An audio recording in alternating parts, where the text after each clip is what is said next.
Amin Rais tiba-tiba muncul dan membuat kehebohan. Dalam sebuah video yang beredar pada akhir April 2026, ia menyinggung persoalan yang tidak pantas, yaitu soal orientasi seksual Sekretaris Kabinet Teddy Indrawijaya serta relasinya dengan Presiden Prabowo Subianto. Bukan sekedar kritik, pernyataan itu langsung menyentuh wilayah privat yang seharusnya tidak menjadi konsumsi politik. Video tersebut diunggah melalui kanal pribadinya dan segera beredar luas di media sosial, memicu polemik besar. Publik terbelah antara yang percaya dan yang meragukan. Tetapi satu hal yang pasti, isu ini cepat membesar karena menyasar lingkar inti kekuasaan. Belakangan diketahui dasar tuduhan Amin Rais berasal dari sebuah video hoax yang sebelumnya menyerang Teddy. Di titik inilah persoalannya menjadi serius karena seorang tokoh senior justru terjebak pada informasi yang tidak terverifikasi. Dalam situasi usia yang tidak lagi muda, Amin Rais tampak kehilangan ketajaman analisis yang dulu menjadi ciri khasnya. Ia tidak lagi berdiri sebagai pengkritik yang berbasis data, melainkan sebagai penyebar narasi yang lemah pondasinya. Tuduhan besar dilontarkan tanpa kehati-hatian yang memadai. Muhammad Qodari, Kepala Badan Komunikasi Pemerintah, menjelaskan duduk perkara dengan cukup gamblang. Menurutnya, tuduhan Amin terhadap Teddy berangkat dari kesalahpahaman atas sebuah video yang memuat lagu "Aku Bukan Teddy". Video tersebut ditafsirkan sebagai sesuatu yang autentik, padahal faktanya tidak demikian. Visual dalam video itu hanyalah kolase dari berbagai potongan gambar Titik Soeharto dari beragam kesempatan. Tidak ada hubungan langsung antara gambar dan audio yang diperdengarkan. Lagu yang digunakan bukan representasi pernyataan pribadi, melainkan konten yang sudah dimanipulasi. Dengan kata lain, gambar dan suara dipadukan secara artifisial untuk menciptakan kesan tertentu.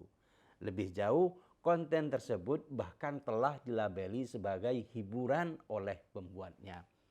Artinya, sejak awal sudah ada penanda bahwa video itu bukan fakta.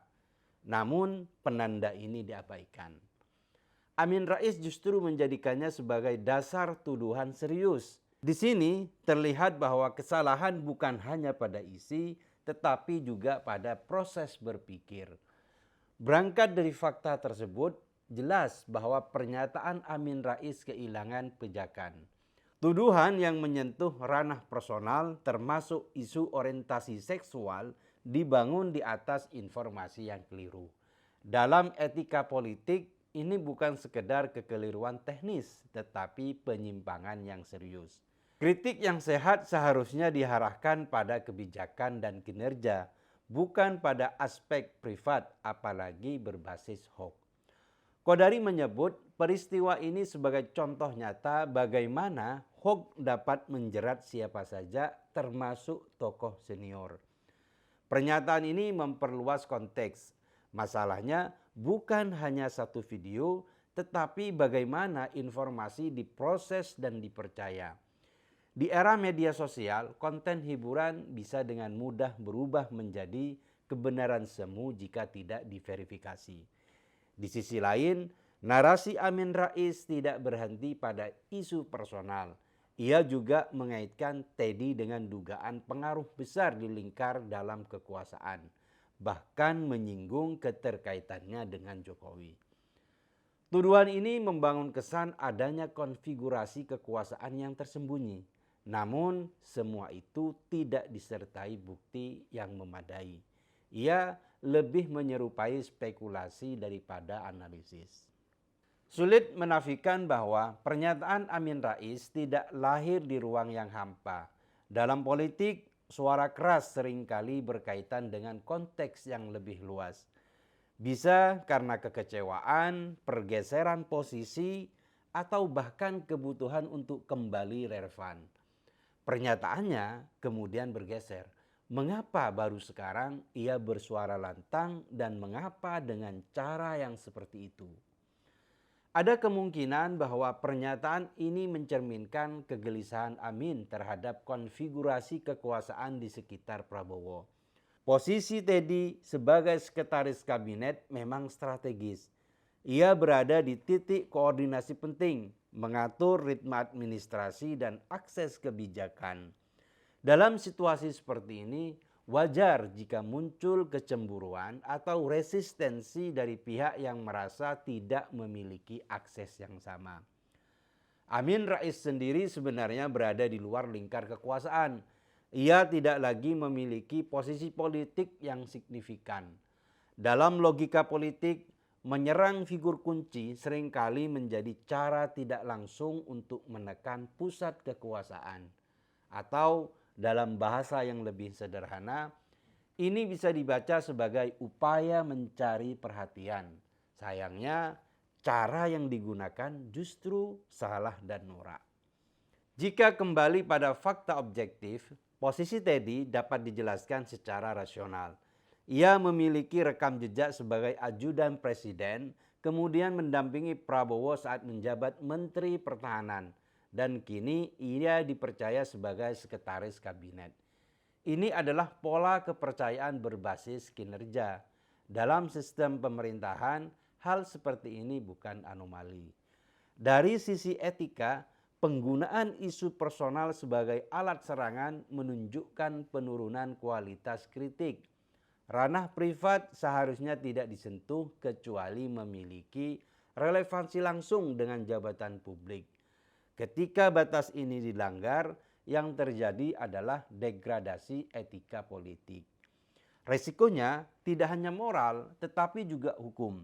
Konten yang dinilai sebagai hoax telah direspon dengan penghapusan. Ini menunjukkan bahwa ada konsekuensi nyata dari penyebaran informasi yang tidak benar, meskipun dampaknya seringkali sudah meluas. Peristiwa ini juga menjadi pengingat penting tentang literasi digital. Kodari menekankan perlunya verifikasi sebelum mempercayai informasi. Tanpa itu, ruang publik akan terus dipenuhi narasi yang menyesatkan. Amin Rais yang dulu dikenal tajam dalam argumen kini tampak tergelincir.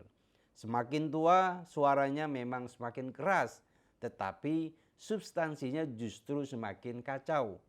Kritiknya tidak lagi membedah kebijakan, melainkan menyerang pribadi. Di titik ini, publik seperti diingatkan pada celetukan lama Abdurrahman Wahid tentang gelandangan politik. Sebuah istilah yang menggambarkan figur tanpa pijakan jelas, bergerak tanpa arah yang konsisten. Dalam konteks hari ini, bayangan itu terasa relevan. Amin Rais tampak kehilangan jangkar politiknya. Ia berada di luar kekuasaan tanpa basis yang solid dan mencoba kembali masuk dengan cara yang justru merusak kredibilitasnya sendiri.